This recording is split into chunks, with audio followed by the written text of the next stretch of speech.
Պարոն վարչապետ, դուք մենք հայտարարել ենք եւ վերջին շրջանում հաճախ ենք այդ մասին խոսում, որ եթե պատահի այնպես, որ հունիսի 7-ի ընտրություններում ընդդիմությունը հաղթի, ապա դա անխուսափելիորեն հանգեցնելու է պատերազմի եւ աղետաբեր պատերազմի, եւ ես ընդդիմության ու լրատվական դաշտի արձագանքները նայելով իրենք փորձում են սա նկարագրել այնպես, որ մենք սպառնում ենք Հայաստանի ժողովրդին, ես դրա համար կարևորում եմ այս խոսակցությունը ու կարևորում եմ, որ մեր ժողովուրդը հանկարծ չմտածի, որ մենք այս հայտարարությունը անում ենք նախընտրական տրամաբանության մեջ, որովհետև մենք ընդհանրապես իրար կապում ենք փաստերը։ Եվ մինչև հարցս տալը ես ուզում եմ մեկ փաստ մեջ բերեմ,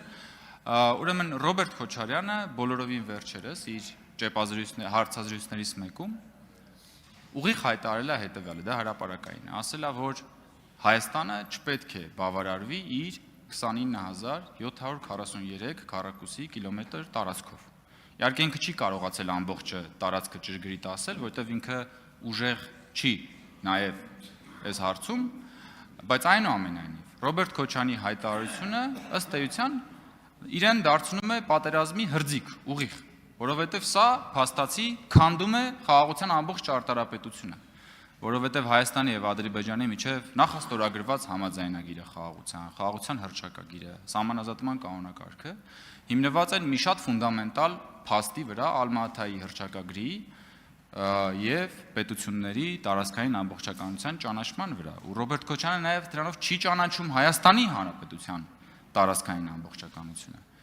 Եվ իմ կարծիքով միայն այս փաստը բավարար է, որպեսզի մեր հանրության համար հասկանալի լինի, որ Ռոբերտ Քոչյանը եւ ընդդիմությունը ըստ էության նպատակ են դրել պատերազմի իր բոլոր աղետալի հետևանքներով։ Ես ուզում եմ, որ դուք արձագանքեք այս խոսույթին եւ այս խոսակցությունը նաեւ մեր հանրությանը հասնի։ Շնորհակալություն, հարցին կպատասխանի Հայաստանի Հանրապետության վարչապետը, խնդրեմ պարոն Փաշինյան, համեցեք։ Շնորհակալություն, պարոն Կոնջորյան, նախ թույլ տվեք անդրադառնալ ձեր հարցի առաջին նախադասություններին, որտեղ դուք ասիք, եթե այնպես պատահի, թույլ տվեք իմ վստահությունը արտահայտել, որ այդպես չի պատահի, եւ սա ինչու եմ այսպես ասում, նախ ոչ միայն վերջին մի ամսվա ընթացքում ժողովրդի հետ մեր ունեցած շփումները եւ տեսնելով ժողովրդի տրամադրությունները, քաղաքացիների տրամադրությունները եւ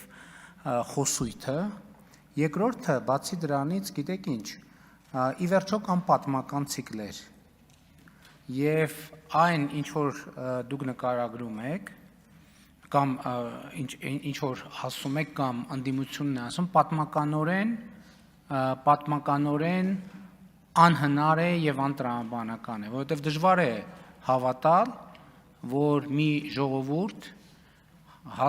ավելի քան հազարամյա դեգերումից հետո հասել է այն հանգրվանին, որին ձգտել է, եւ մեկ էլ այդ հանգրվանից 5 րոպե առաջ կատարում է կտրուկ շրջադարձ զարգացման օրակարգից վերադառնալով գոյատևման եւ գոյապահպանության օրակարգին։ Այսինքն իմ կարծիքը այն է, որ դա պատմականորեն անհնար է։ Եվ մենք պարզապես պետք է պատմական պահը ճիշտ գնահատենք եւ քաղաքացիական պայմանագիր կուսակցությունը եւ քաղաքացիները եւ պատմությունը հասցնենք տրամաբանական եւ շատ կարեւոր է ոչ թե ֆատալիստական, այլ ինչ որ ֆատալիստական տրամաբանությունը ճեղքելու միջոցով ի վերջո խաղաղ հանգրվանին։ Իսկ երկրորդը տեսեք, դուք արդեն մասամբ հարցին պատասխանեցիք, չնայած մասամբ չէր, ամբողջական պատասխանեցիք։ Որտեղից է այդ համոզվածությունը։ Բոլոր այսօր ընդդիմադիր ըստ էության ճակատով հանդես եկող ձեր նշած ուժերը բոլորը հանդես են գալիս խաղաղության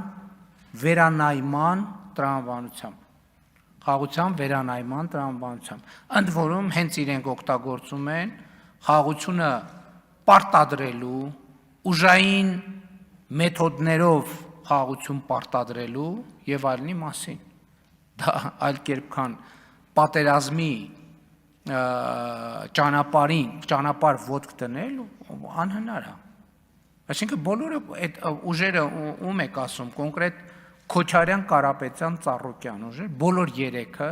հանդես են գալիս, մեկը ասում է վերաբանակցենք, մեկը ասում է ուժով պարտադրենք, այսինքն ընդհանուր տրամաբանությունը դա է։ Այսինքն իրենք չեն համարում, որ այն խաղաղությունը, որը կա, այդ խաղաղությանը պետքա տեր կանգնել եւ այդ խաղաղությունը պետքա խնամել։ Իրանք ասում են, որ այդ խաղաղությունը պետքա վերաբանակցել, ինքը այն չի, եւ դա բացում է միանշանակ էսկալացիայի ճանապարհը։ Եվ ինչու պետք է դա տեղի չունենա, այն էլ աշխարհաքաղաքական այս միջավայրում, որտեղ այնտեղ որտեղ պատերազմի հնարավորություն կա, այնտեղ որտեղ պատերազմի դուռ կա եւ այդ դուռը բաց է, պատերազմը մտնում է, մենք չենք տենում ինչ է կատարվում աշխարհին։ Որտեղ փոքր ճեղք եղավ, պատերազմը այդ ճեղքով մտնելու է։ Իսկ ձեր ասած ուժերը ոչ թե ճեղքի մասին են խոսում, իրանք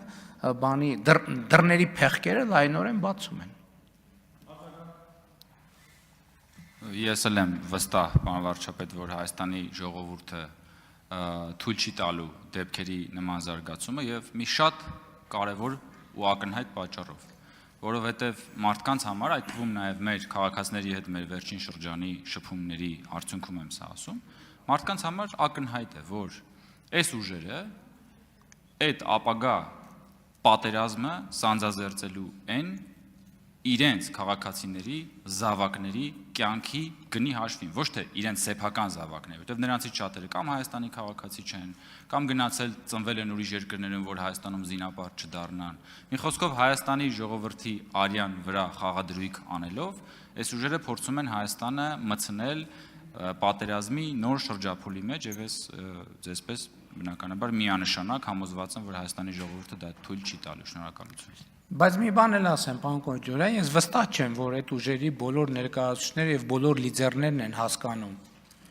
որովհետեւ օբյեկտիվ եւ սուբյեկտիվ պատճառով գուցե դժվար է նրանց համար հասկանալ։ Բայց ես էլի եմ ասում, եթե այդ փաստարկը կա, դուք նայեք այս